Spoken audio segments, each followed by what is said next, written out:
Hi, everyone. Judge Andrew Napolitano here for Judging Freedom. Today is Monday, September 11th, 2023. Colonel Douglas Macgregor is here with us on, are you ready for this? War games involving the United States Navy in the Black Sea. You can't make it up, and you heard it here first. But first, this. Hi, everyone. Judge Napolitano here, and the verdict is in. Everywhere I go, people are complaining how expensive things are and how their stomachs turn every time they get their IRA statement. Listen, many experts are predicting a recession. When, how, where, how bad, who knows? But why wait and see? Do what I did and learn how adding gold to your portfolio can help. Now, you all know that I am a paid spokesperson for Lear Capital, but I believe in Lear Capital. I trust them, and I value their products. Lear Capital is the company that I trust for buying my gold. Lear Capital has over 25 years experience and thousands of five-star reviews and a 24-hour risk-free purchase guarantee. Call my friends at Lear today and start protecting your retirement with gold. Here's the number. You see it on the screen.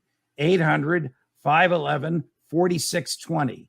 800-511-4620, or use the internet as I do, LearJudgeNap.com, and get your free gold investment guide and learn how to take control of your financial future.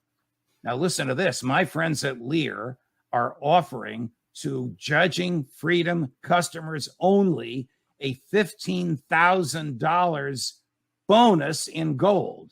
Call today and see if you qualify for it. 800-511-4620 or LearJudgeNap.com. Colonel Macgregor, welcome to the show. I'm dismayed that General Milley is still saying that Ukraine has achieved partial success in its advance eastward, and General Petraeus is saying he's waiting for the Russian military to crack. Does anybody take this stuff seriously today?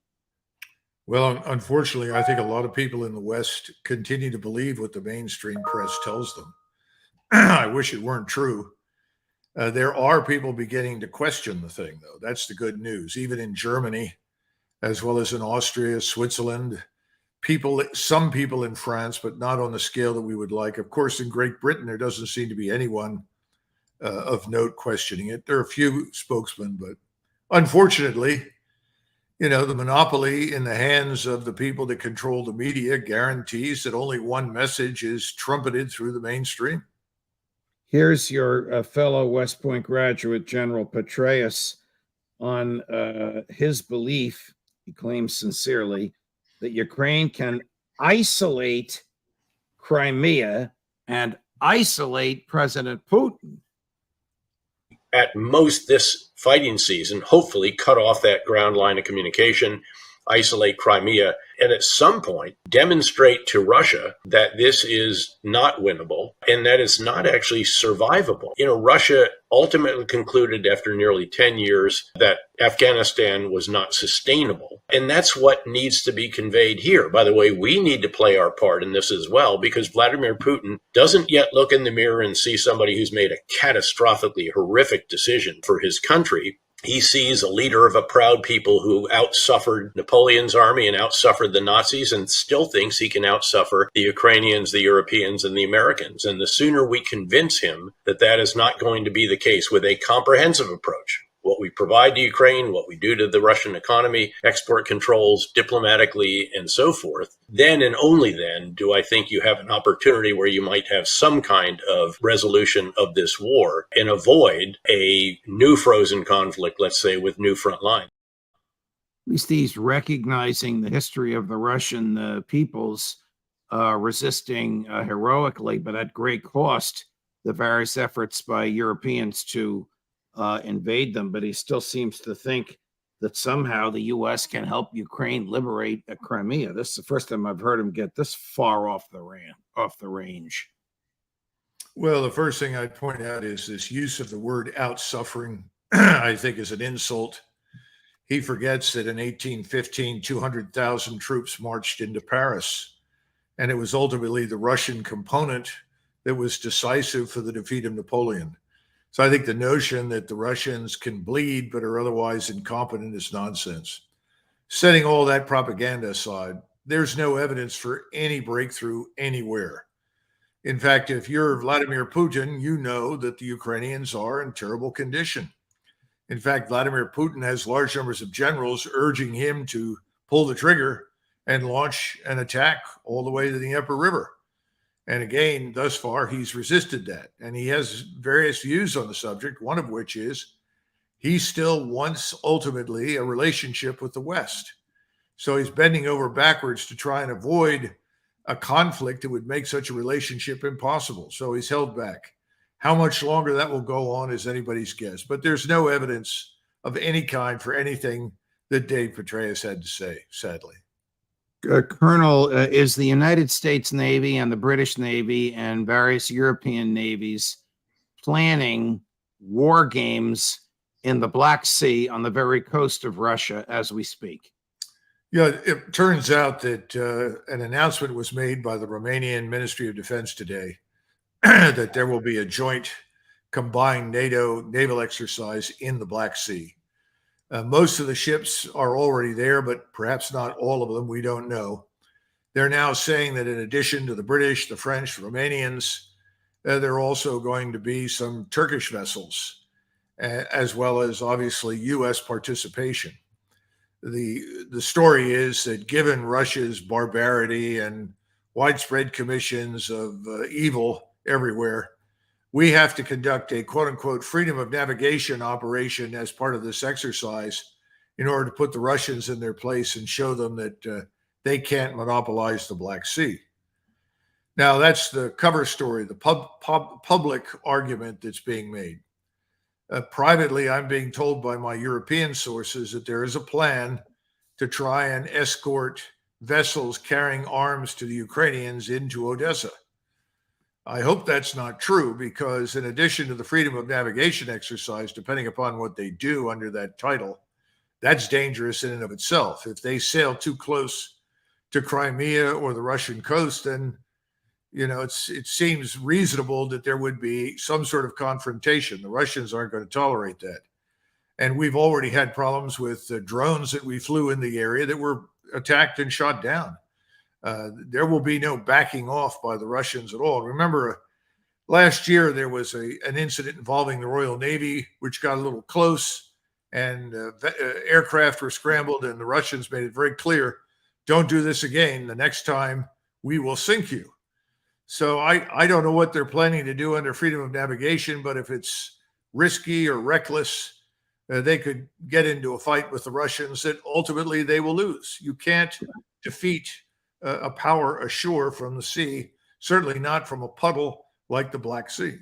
Colonel, do you fear that the United States Navy will have U.S. Navy ships carrying arms to the Ukrainians under some subterfuge of a war game? I don't know. Fear that happening? Because if that happens, I would think Russian intel would know about it, and those ships will be sunk. Well, there's no evidence, at least as far as I know, that we or any of our allied warships would deliver those arms. The idea is that, freighters, commercial vessels coming in potentially with arms could be escorted by us in some fashion. British, French, U.S., Turkish, Romanian. If that's true, then obviously we're in a lot of trouble, because the Russians shut that operation down involving grain shipments simply because all the vessels would show up with arms, offload the arms, and then fill up on grain and repeat the process. And the Russians said, we're not going to tolerate that anymore. So if we're doing that, we're going to get into trouble. We're going to end up losing vessels. The Russians are not going to sit there and do nothing. And perhaps that's what the administration wants. I mean, after all, these are the same people that have announced that they want to send ATACMS, Army Tactical Missile Systems, over there with a 300-kilometer range, which allows the Ukrainians to attack into Russia again. Colonel, this is a provocation orchestrated probably at the highest levels of the American government. This is crazy. We are not militarily prepared to sustain such a provocation. This is almost like FDR manipulating the Japanese into bombing Pearl Harbor. Well, he also tried very hard to provoke the Germans, but the Germans would not be provoked. And so his attempt to involve the United States Navy in a U-boat war failed miserably. But this time around, if you're going to operate in the Black Sea, which from the Russian standpoint, it's even more than something on the level of the Caribbean, because, you know, we regard the St. Lawrence Seaway and the Great Lakes as essentially ours. So the Canadians and we. So we're not going to permit foreign warships to sail up the St. Lawrence Seaway. And I would argue that if we try to sail these warships into the Black Sea, they will be under very, very close surveillance. And if they come too close to anything that's vitally important to the Russians will act. You know, the bad news here, Judge, is that there are a lot of Russians who are very angry with us. And I do worry a great deal that they are salivating at the prospect of inflicting damage on us. After all, we've been sending hundreds of tanks and armored fighting vehicles and millions of rounds of ammunition, all designed to kill Russians. So I think the danger is very real that if we are incautious, we could find ourselves at war with Russia in the Black Sea. Tell me how it works in that area with grain. I mean, if the as I understand it, the Turkey has a huge industry in processing grain into flour, and that flour is sold all over Europe. And President Putin's not going to interfere with that unless it's Ukrainian grain. Do I have that right? Yes, because again, the Russians allowed vessels carrying grain to come in, pick up grain, and export it. The problem was that those same vessels were importing arms that were vital to the Ukrainian war effort. That's why the Russians said, no more, we're not going to tolerate it. Now, I don't think Erdogan has to worry about a loss of access to Russian grain unless he's given orders to his vessels to essentially support the others that are there. See, NATO is a very strange animal. Whenever you have a NATO exercise, each nation stipulates in great detail what their respective forces can and cannot do. So there's no such thing as an operation in which everybody does the same thing. The French have instructions, the British have instructions, the Turks do, the Romanians do. Those instructions will not be the same. And the commander of the whole operation is supposed to be a Romanian admiral. He will be aware of the differences in those orders. And so what we may do, or what the British may do, are things that the others will not do. It's a very odd set of circumstances, but that's the way NATO works. Would something like this need the approval of the President of the United States, Colonel? One would think so, especially given the circumstances, but I don't know who's in charge. I mean, we say President Biden is the commander in chief. That sounds fine, but what evidence do we have that he's really in touch with all these details? You know, we know the Navy has a long history of independent command at sea, and they like to operate as they see fit. When Jimmy Carter was president, he wanted the Navy to go into the Persian Gulf with a carrier battle group. They actually turned around and sailed in a different direction because they weren't going to put a carrier battle group into the Persian Gulf because it would be a very lucrative target. So, I mean, we know the Navy does what it thinks is best and what it wants to do. So I don't know what instructions the admirals have. That would be worth knowing. It would be nice to know what the British government is telling their people to do. And the British have actually been more aggressive towards Russia than almost anyone else in NATO. Can I tell you what I think? And of course, I am not a military historian. You know my field. You and Ritter and Macgregor and Johnson and the others have educated me in all this. I think the neocons of the American government have decided this is the way to provoke Russia. The Ukrainian offensive has failed. It can't get anywhere near its goal. It's running out of ammunition. We don't even have artillery shells to give them anymore, which is why we're sending the cluster bombs over there. And this is to poke the bear in his rib or maybe in his eye and see what happens. And if that's the case, I'll use this word. It's insane. It's insane. It's reckless and it's unconstitutional. Well, I think it's reckless, and I'll leave the constitutional question to you. But I think the problem is that there are people in Washington right now, and I think they're in the White House. I think they're on the Hill, in the State Department, in the intelligence agencies, in the Department of Defense, who genuinely believe that this might be a way to induce the Russians to negotiate. Now, we need to understand something. This is not informed by any reasonable insight. This is fanciful thinking. The Russians hold the winning hand right now strategically. They haven't taken the heavy casualties imputed to them. The Ukrainians have, and they're in terrible condition. Hospitals are full. Graves are being dug all the time. Hundreds of thousands of people are being killed. Hundreds of thousands wounded.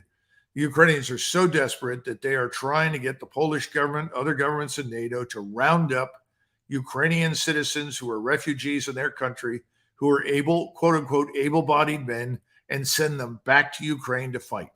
That's not an indication of a successful military operation, if you ask me.